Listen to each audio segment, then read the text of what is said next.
Welcome to the Nurses Out Loud radio show. We will be starting in a few moments, so please stay tuned.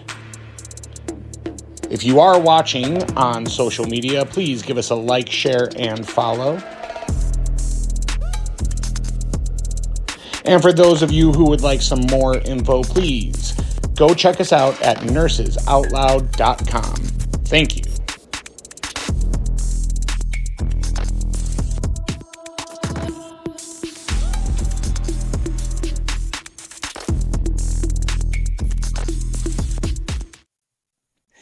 It feels right and natural to open a show by giving our credentials. My education is blah, blah, blah. I'm certified in this and that, and I have experience with stuff, so you should believe me. Modern life has gotten so complex that specialization matters. If your car breaks down, you're not going to take it to a graphic designer to have it fixed. Nothing is more complex than healthcare. Not just the human body, which the more we learn, the more we realize we don't know, but layer after layer on top of that, insurance, pharmacy benefit managers, research fraud. We recently did a show on paper mills, lawsuits, laws, lobbyists, conflicts of interest, whistleblowers. The purpose of today's episode is to acknowledge the necessity and urge to simply defer to the experts and move on with your chaotic, stressful day-to-day life. We're told by mainstream media, don't do your own research. It's dangerous. There's misinformation out there. It's going to get you. It's going to hurt you. It's going to hurt your kids. What so many of us have learned, especially over the course of COVID, is that trusting the experts is not feasible if you value your health, if you value the health of your family, if you value the health of your patients, if you're a healthcare professional like us. So with all that said, we kind of revamped our intros here on Nurses Out Loud, and I am so happy to welcome my co-hosts, Nicole and Ashley. I'm going to deliver Nicole's introduction per the people who would tell you to trust the experts, to watch out for misinformation and disinformation. Nurse Nicole was first an LPN in the field of nursing roughly 20 years ago, as she not only could not afford it, she couldn't get into RN school due to not meeting any criteria outside of her GPA. She worked alongside her peers as a glorified tech until she was granted a scholarship to get into the RN Fast Track program. This process took roughly 5+ years, as she was seen as too lazy to go back, despite working full-time and trying to juggle working short in a toxic work environment. Fast forward to the pandemic, and Nicole was quickly chastised and crucified on questioning the science and becoming an unvaxxed nurse. Becoming so outspoken on medical freedom and the right to bodily autonomy, many Nicole worked with verbalized her ignorance and their disgust in working alongside a nurse who once was thought of as so intelligent, to now following conspiracy theories not backed by science. If you are looking for a bold, in all the wrong places nurse who thinks pushing for change at a local and state level is worth a damn despite it being labeled as a lost cause, reach out to Nurse Nicole for false hopes and dreams of a brighter future. Winning. Yeah, winning. Oh, man. I love that, but it's also so true in all the things that were said. So I had to make that a little cameo because those are things that I have been told over the past so many years that I thought you guys should know for good information. You have endured many slings and arrows, Nicole, but let's move on with introducing our hosts. So I have Ashley Grogg is the Pied Piper of anti-vax rhetoric in Indiana, leading an army of super spreaders straight out of the waiting room and into the wild frontier of irrationality. Some say she has a heart of stone, but others claim it is just calcified from decades of fluoride. Self Self-proclaimed master's prepared registered nurse isn't even working because she refuses to worship at the altar of allopathy. Ashley has become a one-woman misinformation machine, poisoning the vine and spreading the rotten fruit of skepticism far and wide, while using her credentials as a step ladder to confuse the vulnerable. A fascist Nazi homeschool mom by day and a Mary worshiping Catholic extremist by night, she's been accused of brainwashing her children into dangerous habits, portraying them as liberty and constitutional rights. When she's not plotting to overthrow the medical establishment, she's busy overbreeding, selfishly producing more tiny patriots to carry on her ultra right wing crusade against the science. If you're looking for the woman single handedly responsible for confusing public health officials, keeping Hoosiers wrapped in conspiracy theories, and scarring the CDC half to death, look no further than Ashley Grogg, the mother superior of medical liberty and the bane of every bureaucrat's existence. Yes. Sounds about right. I've heard those things more than once. Confirmed. All right. Fact check truth. Yeah. Fact check that. I get the pleasure of introducing who his cohorts, confused as they may be, as you've heard, like to call Brave Dave. But we'll be honest. David Wayne was only accepted into nursing school as an affirmative action. They wanted more men in nursing, but many would say that calling Dave a man is just a bit of a stretch. People who don't believe in science shouldn't work in healthcare. Unfortunately, as a nurse, David is an anti-science conspiracy theorist who is a danger to his coworkers, his patients, and his community. I've actually even seen him on the news touting anti-vax rhetoric outside the hospital. He was a burden to his hospital before being rightfully fired in the fall of 2021 due to COVID vaccine mandate refusal. David speaks on the incredibly wide variety of topics that he has no expertise in, just an FYI. He is a bit of a shapeshifter, moving from career to career. And I mean, is that because he just doesn't know what he's talking about or because he's multi-talented? We'll never know.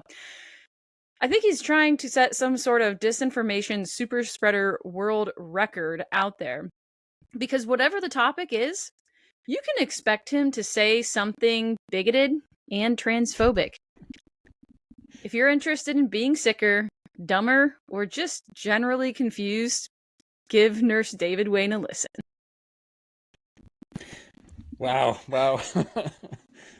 But yeah, we've all heard these things. I mean, the cost of being a dissident is you do endure some slings and arrows. So it's easier to laugh about it now than it was back like during mandate season. Like some of it was pretty traumatizing and angering and confusing and all the things back at that point in time. But the purpose of this episode is not to rehash all that or to lick our wounds from the things that we've endured as dissident nurses over the years, but we want to address this instinct that we have that so many people are still following, and that is to respond to these appeals to authority, you know? So usually when somebody opens up their podcast episode or when they start talking, their credentials are given all these letters after their name, and that's given to you as a reason to trust this person and take what they have to say seriously. So I know you guys working in cardiology and all the other areas of nursing that you've been in over the course of your careers, you've got a ton of letters that you could put after your name. I mean, I've been, let's see, I've got a Bachelor of Arts degree. I've got a minor in computer science. I was a registered first responder. I was a registered EMT. I became a registered nurse. I became a charge nurse. I was a certified senior pharmacy tech. I was, what else have I got?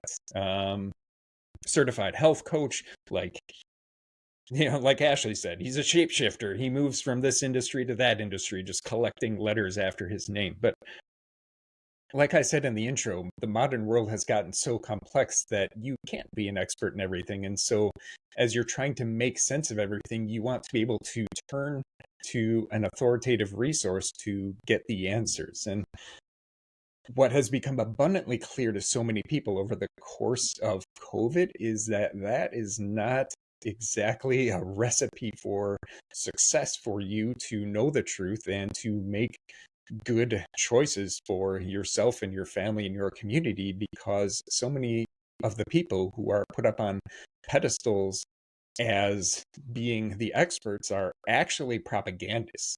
They're actually liars.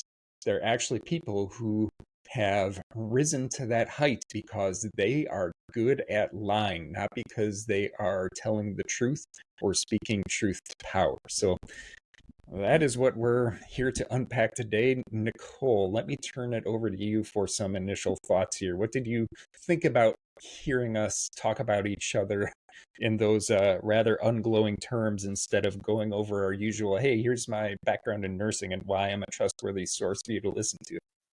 Well, I think it is humbling, right? Because we have talked about kind of the things that we've endured over the past few years, especially during the pandemic, and we like to make light of it and joke about it because we can look back in hindsight. And so I think it's just another way to kind of laugh about some of the really difficult and harsh things we've been to, knowing that people have said the things that we just repeated to us and made us feel as if we were not worthy to be a productive member in society or worthy of, feelings and emotions as a human being just because we chose differently or maybe decided to, back others to give them, different choices and support them. Just goes in line with all the things that we just said, right? Because at that point, so many people felt that it was more important to bring us down and to work against us than it is to actually try to see the differences and know, especially in healthcare, with such a melting pot of people with different cultures and backgrounds and religions and, different expertise, that we can coexist and still do a phenomenal job. But so many people felt that that wasn't the case, and the only way for them to make that be known is to drag us down and name call and say a bunch of stuff to us. So, we're saying it in a light manner. We're trying to, make it funny, but it is real, and this is something that we went through. And I mean, still today, right? There's things that I've had people say to me or about me, and you just kind of have to let it roll off your shoulder because the mission is still the same. People can join us or not, but their whole point, I think, is they fear what they don't know, and so they like to bring us down in hopes that we'll stop and or we will comply and toe the line. Which, as we all know here in this group, that ain't happening. Ashley is not the toe the line type, are you, Ashley? I'm 100% with Nicole. I'm going to hold that line all day long. It's crazy because it works. I mean, we know that these tactics, the name calling, the bullying, we know that that works. We know that people fall for this and they will fall in line. And that's why they continue to escalate and they have these patterns.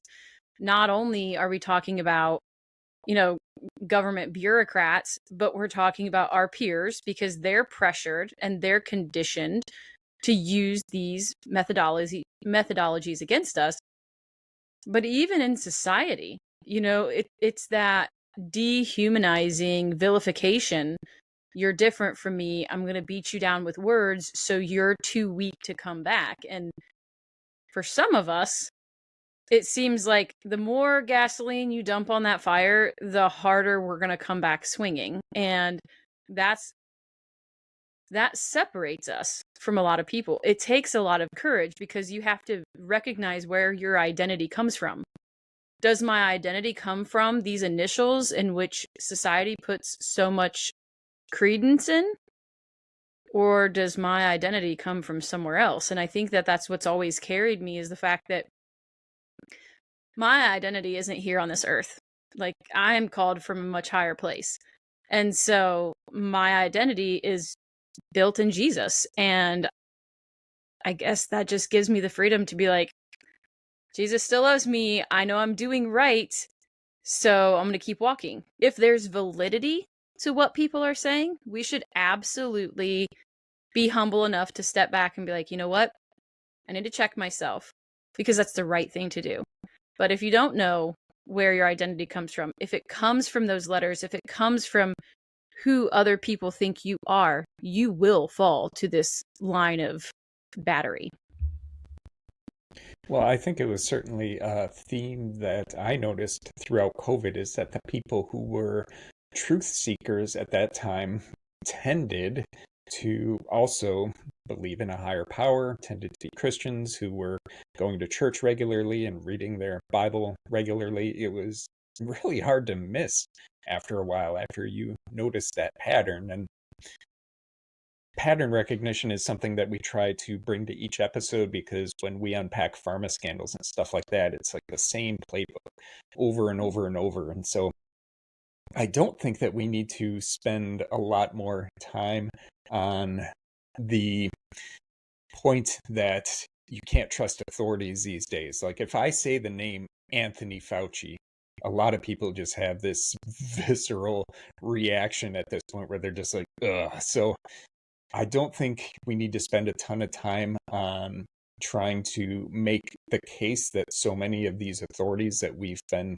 told to trust are not reliable. And let's switch gears into, okay, if you can't trust them in this incredibly complex world, who do you turn to for information? Who do you turn to for advice? How do you problem solve this? Where do you go? So I think that's actionable. I think that that's something that is useful to the audience, because generally I think we can agree that we do have a huge problem with mis and disinformation. So how do you sort through that? How do you navigate this complexity? Where do you turn to for information? How do you know who to trust? And I definitely have ideas, some of the things that that I've turned to over the past few years. But Ashley, can I go to you first and ask you, where do you get your news? Like, if you don't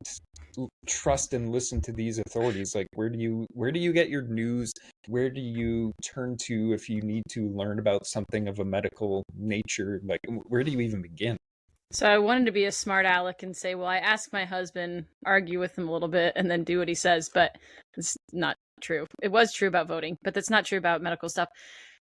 I think the most important thing that I can say is the reason that we're in the position that we are is because we trusted that there was like one supreme authority, and that wasn't like God. It was people with white coats or in power of some sort.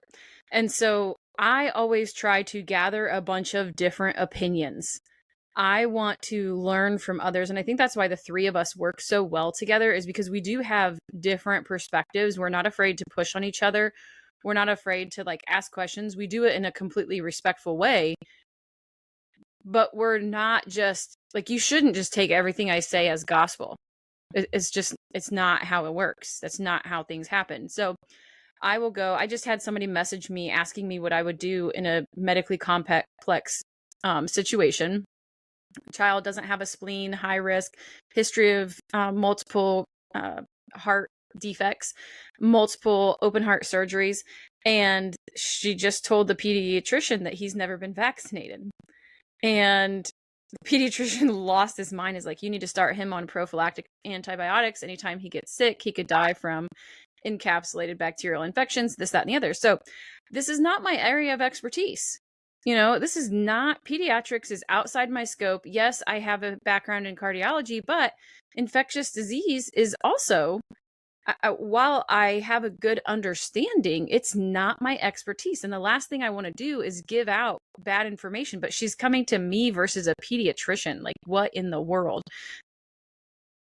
My answer to her, in short, was, okay, let's look at and see what's published about kids who don't have spleens. Let's look at the mechanism in which the spleen filters out those encapsulated bacteria. Let's look at what we can do naturally to support him. The child is 12 years old, has not been sick yet. He wasn't even supposed to live, and she's kept this young man alive. And so I'm like, you need to trust in your instincts and that God put him with you for a reason. I said, You don't have to make a knee-jerk reaction. Let's gather the facts. Let's weigh them all out, and then you can make a decision. And so we have to get rid of the idea that there is one authority. We go to people for education. That's what doctors are supposed to be, educators. We gather that information and we weigh it out. And so that's, I was actually writing things down so I didn't forget, because that was a lot.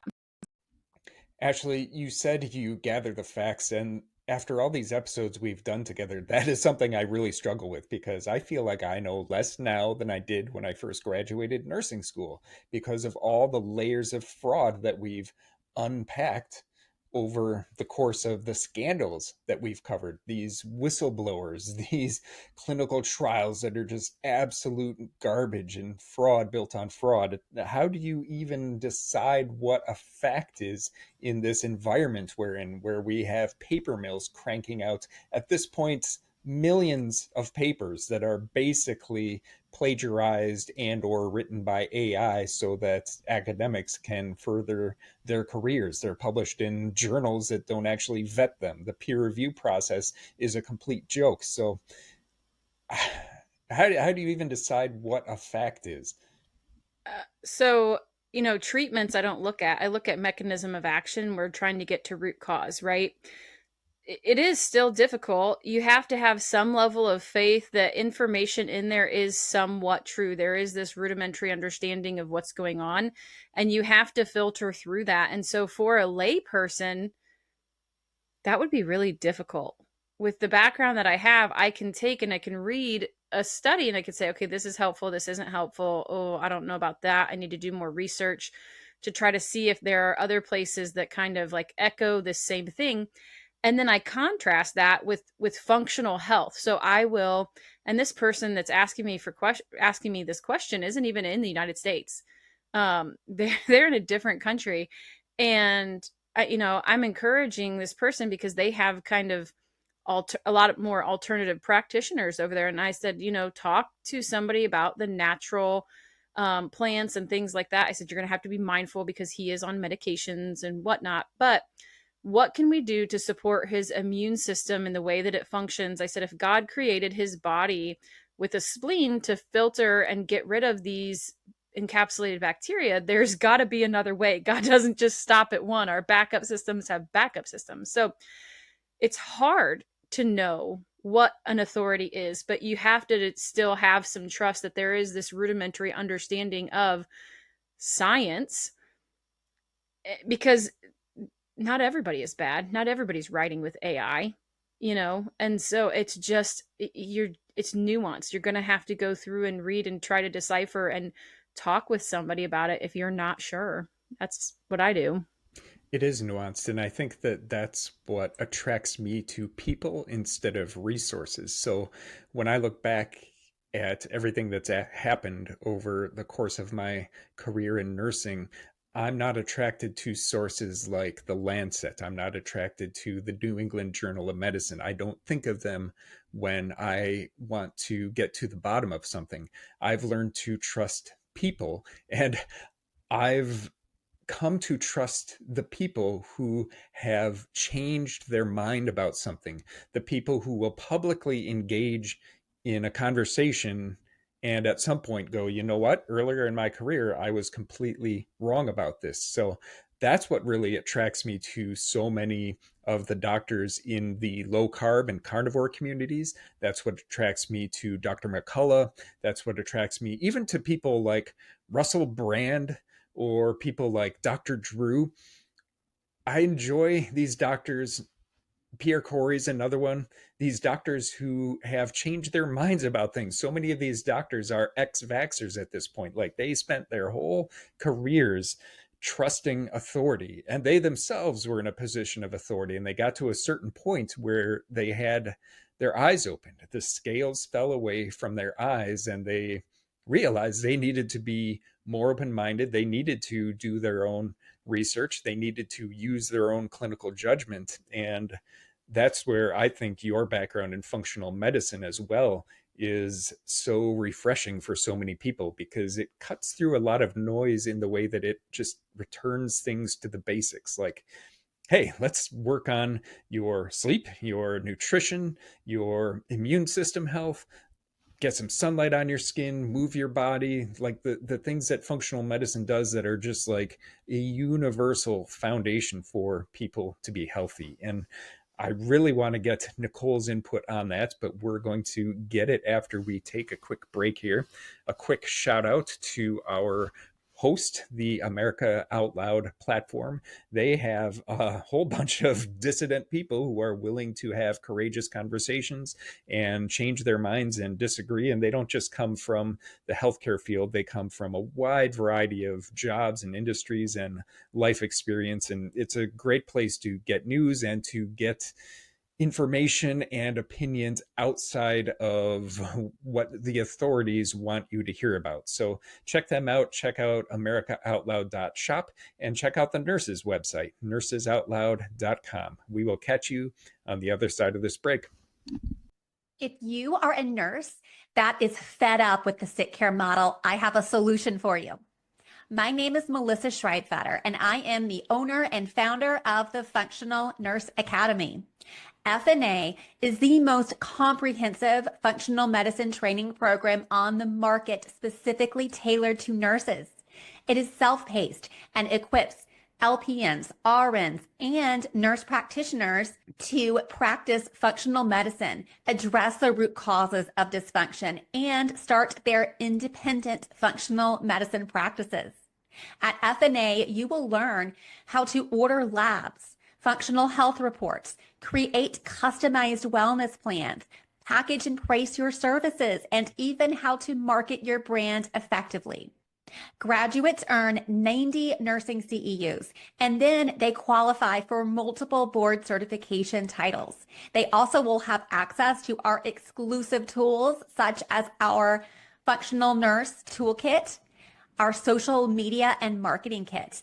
And I don't want to just train you and send you on your way. So you also will get access to me each month via the Functional Nurse Academy monthly mentorship program, where you will be able to attend a live class with me each month.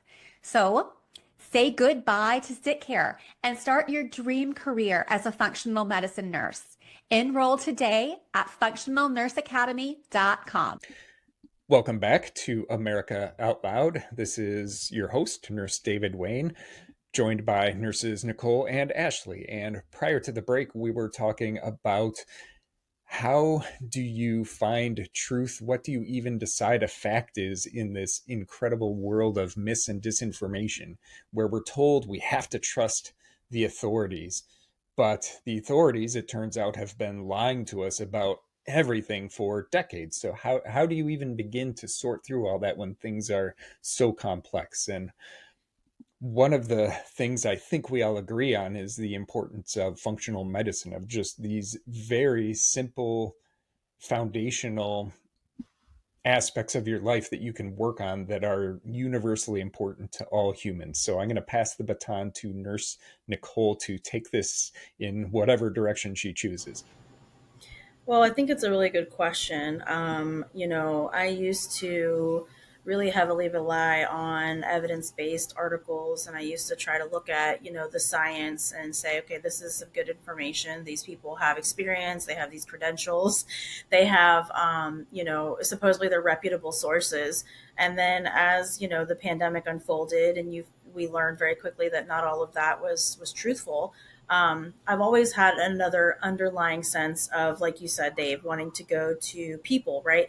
People that have experience, people that are willing to admit when they're wrong, people that are willing to sit and have these conversations with you. And even if we don't always agree, be able to kind of have that open dialogue, because we were always taught to question the science, and that we could bounce ideas off of one another. And people that have experience, in my opinion, surpass all the other things, because as we know, especially working during the pandemic, we saw a lot of things from experience. We saw things that people said that were not happening and that we could not be, serious to say was actually in fact going down. We had that experience. We had that firsthand knowledge. And I think sometimes that's the most important, when you can relate to someone and have that conversation. And respectfully, although I do have certain letters and certifications behind my name, I have met some of the most intelligent people, most interesting people, and those that have had some of the best knowledge that have no degrees at all, that are, blue collar, just people that have had experience and just the absolute heart and soul of how they live their life. And I think that's really telling, because I think in the beginning we're mentioning the heavy emphasis on having these certifications and these titles. And, the idea is the more you have, the more intelligent you are. Well, again, not to reference the pandemic, we found out very quickly that just because you have a title and degrees does not always mean that you're the most educated in the room, or that you're able to articulate yourself or actually do the right thing regarding a specific situation. So for me, it's learning who I'm around, who I'm with, who I can have those conversations with, and also be able to know that not everything that we see on the internet, even reputable sources, as I use my air quotes, are always as reputable as they should be. And that's okay, right? I always say two things can be true. We can have good information and we can have bad information. Maybe we can take some of it out of an article, but not all of it. And I think we have to learn to be flexible and fluid with how we do things. But as we know, the people that we associate with and the people that are in our field, it's all or nothing. Like, if you don't have the degree, you have no say. We tell parents all the time, you don't know what you're talking about your child when you say that there was a change after vaccinations. You are not educated enough to make that correlation and tell the physician that you think there was a problem. Same thing with, during the pandemic and the COVID vaccine and seeing the harm. We're told it's safe and effective, safe and effective, safe and effective, when we saw firsthand from experience what happened when these people were harmed. So I think it just puts another level out there for people to understand. Just because you have certifications and degrees does not mean you're always accurate or educated, and experience can go a really long way in how we deal with certain things, especially in medicine. And I think that's very invaluable. And it's becoming less and less because so many people now don't have experience, or they've left the profession. And, it's a lost art, in my opinion. I also find myself attracted to people who have been booted out of the establishment system, like the people that the system has really gone after for what they were saying. I find that the people who have stood up and paid the price for it have an integrity to them that makes me wonder about the truth in what they're saying. Like, they must be over the target here if the system came after them so hard. So one example would be somebody like Andrew Wakefield, who published this study in the late 90s about a possible link between vaccines and autism in regards to how vaccines can alter the gut microbiome, which was his area of expertise. And he published his very famous study that said, hey, there might be something here. We should do more research. And they went after him so hard. Another person that comes to mind is Del Bigtree. He was a successful Hollywood producer. He wasn't interested in vaccines, but he started down that rabbit hole, started talking to people, and he came into a point in his career where he had to decide, do I continue to be a successful Hollywood producer, or do I throw that in the trash and choose the path of pain because I believe in it and it's the right thing to do? And he chose the path of pain. He chose to be evicted from his successful career because he was speaking truth to power and he was asking hard questions. And it's not that these people always get everything right, but the integrity that they display from doing things like that certainly makes me listen to them, and I give them a lot of credit. But there's a danger there as well, because I do think that there are all sorts of grifters and charlatans out there who are just trying to make a quick buck, and they're selling profoundly absurd products. And the functional medicine space is certainly full of grifters. We speak a lot about how awesome functional medicine is, and I do truly believe that it has a lot to offer, but it is also full of just garbage and grifters. And if you believe everything you read in the functional medicine space, you are going to be taking some ridiculous handfuls of capsules in the morning and aligning your water and doing all this stuff. So how do you guys navigate that? Are you drawn to other dissidents, but then how does your BS sensor work in deciding who to trust? Like somebody who's had their medical license taken away from them, you shouldn't necessarily just trust them by default because the system is so broken. So how do you guys navigate that? Anything come to mind? I think, well, for one, discernment is a big thing, which I know for some people can be hit or miss. I also know that if you come at me and you're telling me that there's only one way to do something, that ain't it. Like, you have to be able to be neutral and again have that open dialogue. When people come at me with a lot of like selling of things and supplements and do this and do that, I don't find that it's genuine. I feel like it's a little icky. And so, again, for me, it's just trying to always look at the big picture. It's trying to look at all sides of something. If you are passionate about this particular subject and you're telling me all about it, that's wonderful. But informed consent is really important. And that goes for nurses too. Like, if you're just telling me that it's this and nothing else, that should be your red flag, or if you don't do this, then, these are the consequences. That's another red flag. People should be able to obtain information, have the right to try, the right to a second opinion. They should have the right to get as much information as possible, no matter how crazy it may sound, and be able to use that information that they see fit. And so a lot of times that's what I try to do in the field that I'm in, especially with advocacy. I feel very strongly about a lot of things, and you may see that on my social media. But if we're having a conversation and I am being asked something, I am very neutral in providing the information so that I don't feel or make the other person feel like if you don't agree with me or you're not seeing exactly how I feel, that I'm going to treat you differently or I'm not going to take you as seriously.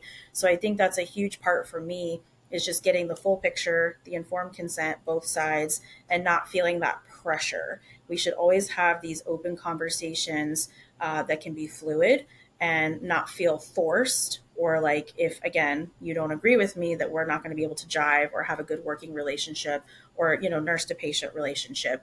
That is completely unacceptable. And as we all know, especially on this show, we can attest to how many people that we love in this movement, that sell these products, that write these amazing books. Like, they're good people, but when you have conversations with them, they're going to die on certain hills. Like, there's just certain things that they're just not going to look at Western medicine at all, or they're not going to go with functional medicine. And to me, you can have both at the table. And so that's where my opinion and discernment comes in, is that we should be able to have those conversations and it not be pigeonholed one way or the other. Ashley?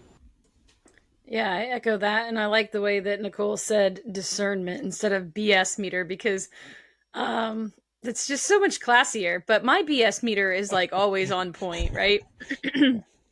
And I think, to echo what Nicole said, if their way is the only way, if they're not looking at you as an individual, I'm just gonna like set things down, hear them out, because they will have nuggets of information to offer you in most cases.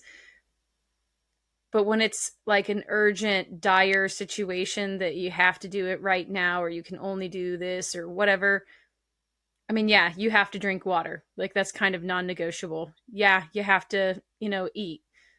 That's kind of important. Um, we talk about the omnivore, herbivore, carnivore thing and joke about that. We all have our different perspectives in the way that we do these things. And so if somebody's coming out hard and is just like, this is the only way, this is what you have to do, if you're not doing this, you're dumb, and they go into that bullying, it's an immediate no. But not everybody is like that. We're all on a journey, right? We're all learning. And if you look at Dr. Peter Mercola, I love him. He's brilliant. He is incredibly well respected. He first came out and he's like, well, in some cases, people should take the COVID vaccine. And then he shifted and is like, well, probably nobody really is benefiting. But if you're older and you're at high risk, then maybe. Now he's like, these are, not putting words in his mouth, these are my words. This is my interpretation of what he has said. These are bioweapons. They need to be stopped across the board, full stop. He also used to be, pro childhood vaccine. Yeah, childhood vaccines are absolutely necessary, yada, yada, yada, going on the list. And, I would just sit back and take it all in and let him, do his thing. And some people will always choose to have vaccines, and that is their choice. But now you look at him and he's like, this inconvenient study is a huge deal, and we really need to look at this, and we really need to be doing more science. And I think he is shifting away from some of those old perspectives. And I can't say for certain because I've not talked to him about it, but I'm watching him on his evolutionary journey with health. Does him getting it wrong or him shifting over time make me respect him any less? No, like you said, it's quite the opposite, So it's hard. And I think it goes back to, again, what Nicole said of getting second opinions and gathering as much information and deciding what's right for you.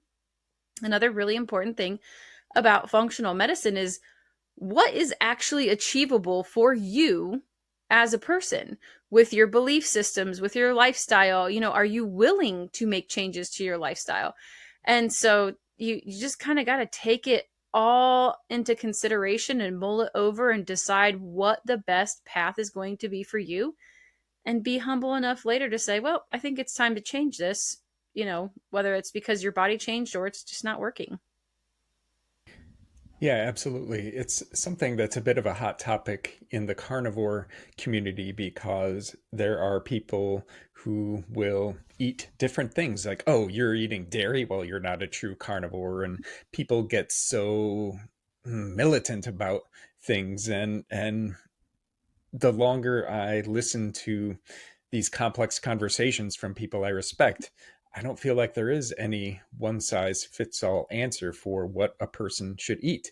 It's not just individualized, it's also going to change over the course of your life. So the best thing you can do is develop those mindfulness skills where you notice how food affects you. And, whether you're a vegan or whether you're a strict carnivore, there's value in paying attention to what you eat and make sure that you're not eating garbage and ultra processed crap, and avoiding all the poisons that we know are causing these incredible health issues throughout our country. And what works for you doesn't mean that you get to yell at other people and insist that they do what you're doing. And you talking about Dr. McCullough made me think about Dr. Drew and seeing his journey happen in real time over the course of the past couple of years. Early on in COVID, he heard about these other doctors being censored and canceled, and it made him curious. And so he started to platform them and have conversations with them. And he would say, well, some of this makes sense, some of this doesn't. He had Naomi Wolf on early, and she was talking about menstrual cycle changes after mRNA vaccination. And he really poo-pooed it. He was a big critic and skeptic of that angle. And something like a year later, he had him back on his show. He had her back on his show, and he apologized profusely. He was like, I wasn't ready for that information at the time, but you were completely right. I've changed my opinion on that. And those are the sort of people and the sort of conversations that draw me in, where you see people disagreeing and you see people changing their mind. And so that's who I choose to turn to. That's who I give my attention to. Those are the authorities I trust, not because they have all the answers, but because they're willing to ask the hard questions and listen to a variety of sources, and then use their clinical judgment, use their discernment to try and get to the truth. I think we've gotten to a point in this program where we don't pretend to be sharing the truth with our audience, but we are trying to ask the right questions and have nuanced conversations where we take what we know, we take what we've learned, and we take our clinical experiences and just present information to people so that they can do their best with just the incredible chaos of information that's out there. I was going to say, Dave, one of the things that I really appreciate and I can attest to for myself is that there's a lot of people that know I still work in Western medicine that I associate with that are very heavily involved in functional medicine. And there will be people that will reach out and be like, hey, like, I have some questions. I want to know what your thoughts are. And it's essentially saying that maybe something on the functional medicine side didn't work for them, and what options may they have on the Western side. But like, totally not wanting anyone else to know. Like, they don't want people to know that maybe they're going to the other side, and, it would, not that I would, but I'm just saying, like, the thought process that people can't go either way, or that if you stick one way and then you decide to try something on the other side makes you less than, or not true to the beliefs that you have when it comes to health. I think that's really telling, and I think that's another thing that we could talk about, is how there is that stigma, if you will, that you have to be all or nothing. And so I always try to tell people that there is both sides to this that you could use. It's available to you. There's no right or wrong. And that's part of your informed consent, that you could go this way and possibly look into some Western medicine type interventions, or go to the functional medicine side and try that. And that it's okay. Like, no one's going to judge you or make you feel, but I am in groups that are very, like, how do we call them, like crunchy, artsy moms groups that literally are like, wait, Western medicine? They're asking about Western medicine? Like, are you for real? Like, and can be really judgy. And here I am like, yo, like, it's, we're cool. Like, it's no big deal. Like, super neutral, because people should feel that you can be. And people are like, no, like, it's the other side and all this other stuff. So I just think it's important that people know you're not pigeonholed into one thing. You can go either way. You can ask questions. And especially people like us on this show, like, we're open to it. Like, I'm not going to judge you or make you feel like you can't. So I just wanted to bring that up, because I've encountered that numerous times where they're like, seriously, like, quietly asking me, like, what is your opinion on Western this? And I'm like, oh, okay, yeah, like, it's no big deal. And they're like, no, but don't let anyone else know. Like, we're not going to ask in the group chat. So, but I think people should hear it, and it may benefit them at some time, or a family member. So I just think we can bridge the two worlds. And I know a lot of times people feel it's all or nothing. And I don't think we should lead on that is the only thing, I was just, thought I'd bring that up. There's a lot of all or nothing, and it's a theme that we touch on quite a bit. I feel like it feels like we've split into two different realities, and these sides have become so contentious with each other that it sometimes just feels untenable. Like, where is all this going? But at the same time, you see these, cracks. You see things like how the vast majority of hospital staff at this point, something like 90% last year, refused to get last year's COVID booster, despite all the pressure from the authorities, including the authorities at the giant healthcare corporations that they work for. So there are cracks in the armor, and there are people who are questioning at the very least. And I don't know, Ashley, what do you think on this topic? What do you think about somebody who says, if a pediatrician has the blinders on and is pushing the vaccine schedule super hard, you should just find a new pediatrician? Do you think that that's good advice? I've heard a lot of people say that. Or if your doctor offers you a COVID booster and you are a young, healthy adult male, or your child is a young, healthy adult male, and their doctor is saying, well, they should get this fall's COVID booster, do you fire that doctor? Because a lot of people say yes. A lot of people would say that person has the blinders on. You need to find a new doctor. I think that comes down to the fact of, can you trust this physician? And there's a difference between using both allopathic and functional medicine, or holistic medicine, or natural medicine, whatever you want to call it, because there's some high contention about what you call it too. There are different kind of modalities in each of those, or traditional Chinese medicine.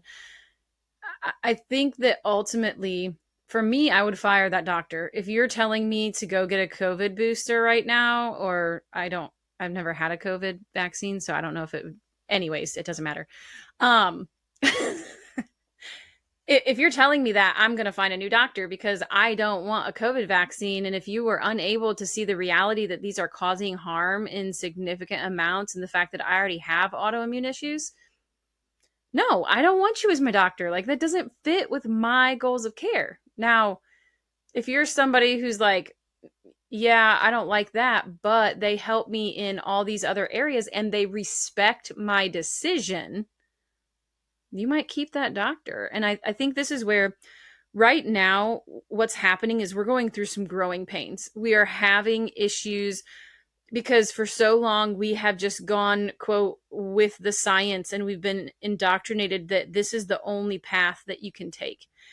Now, I mean, for the past, 100 years, now we're seeing this branch out of people going back into what medicine was. Because before, if you go back in the history books, kids, you can go look at the way that medicine was actually done. And it was more of like your DO program, your doctor of osteopathy, where there was the use of nutrition, there was manual manipulation of the spine, there was herbs, and that was the medicine prior to the advent of petroleum-based drugs. And so we're seeing the shift going back, and we're seeing people come to the realization that what's happening isn't working.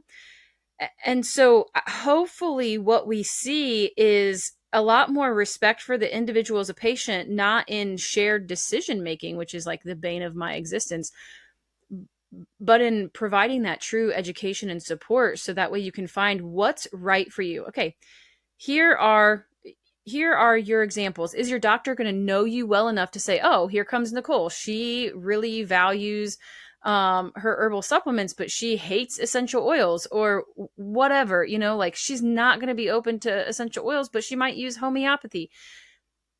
If your provider is somebody that you can trust and who's going to say, yeah, let's try to work with all these things, and be humble enough to say, listen, Nicole, I'm really sorry, but I don't understand homeopathy. You're going to need to find somebody else to help you with that. I'll support you with that, but let's make sure that there's not going to be any interactions. And I'm not even going to go there. Maybe I should have used the example of herbs. But we're going to see the shift, hopefully, of people and physicians and providers recognizing that they have no choice but to accept the fact that this is part of the way that people care for their health. And it's going to be a much more respectful environment. Now, we're going to have to work for this. We're going to have to fight for this. We're going to have to demand this. And that's what we're seeing. And I've said before on the show, when I first got into big into the medical freedoms movement, the people sitting at the table, at the front of the room were like, let's burn the system down, cut it off at its knees. And I'm over here like, hi, I'm Ashley. I'm a master's prepared registered nurse, using my title. I quit working in Western medicine and have abandoned all that, but there are a lot of people there that are going to continue to use this, and we can't afford to burn it down. We can encourage people to go other way, but some of them aren't. And so it's been interesting to watch and see the flex and flow of how this is all happening. But I really hope that people can come together and say, what's right for you is right for you, as long as you're not hurting anybody else. And, I may choose something completely different. Yeah, I mean, that's the heart of individualized care, and that's supposed to be part of the foundation of our entire system. Individualized care, evidence-based practice, and informed consent. And those are the values that we try and uphold here on Nurses Out Loud. And just to bring things full circle, because we're talking about appeals to authority, one of the things we were talking about earlier, and that's been a theme of this episode, is people have these in-groups where, if you step out of line with your in-group, all of a sudden you risk being ostracized and risk being othered and risk being pushed out. And that is something that is used against us to an incredibly effective degree. It's part of why we struggle so much at this point in time with the healthcare authorities, because it is hard coded into our DNA for so much of our existence. If you were pushed out from your community, it was a death sentence. So conformity was incredibly important, and it takes a lot of courage to not be a conformist. And the authoritarians, the authorities that we can't trust, the propagandists, they really do use that against us. And when you look at the ways that nurses have their licenses challenged and doctors have their licenses challenged, it is incredible leverage that they use against us. And they also use that othering, that, terms like anti-vaxxer. Oh, you don't want to be an anti-vaxxer. You just got, that's it carries a lot less weight than it used to, certainly at this point in time. But it used to be a way to just completely other someone, to make them less than, to push them away. Nicole, I want to give you some last thoughts here. No, I think it's a great episode, right? I mean, we've had a lot of change over the past few years, and I think a lot of people continue to be encouraged to, obtain those certifications, get different licenses, to make them more marketable, because that's what we're taught, right? If the more things you have behind your name, the more trustworthy, the more knowledgeable that you are. And we're here to say, or I'll speak for myself, that, that's not always the case. And that's okay. We're not saying it in a negative manner, that there are still a lot of very educated people that have had experience, and things happen that should be also considered and taken as very valuable. And that, here we want people to feel empowered to get all the information, that even though we feel very strongly about certain topics, we're not saying that you could only do functional medicine or only should look at Western medicine, that there's a lot of different things that you can look into and have the right to do and be able to make those decisions. And as nurses, we're here to support you and educate and make sure that you feel like you have all the information to make the most out of your healthcare. So I think it's a really great topic. I'm glad we discussed it. That is all the time we have for today on Nurses Out Loud. Thank you for listening to us, even though we are all a bunch of dangerous conspiracy theorists. Until next time, this has been Nurses David, Nicole, and Ashley. Take care. Shining light into darkness, thank you for tuning in to Nurses Out Loud.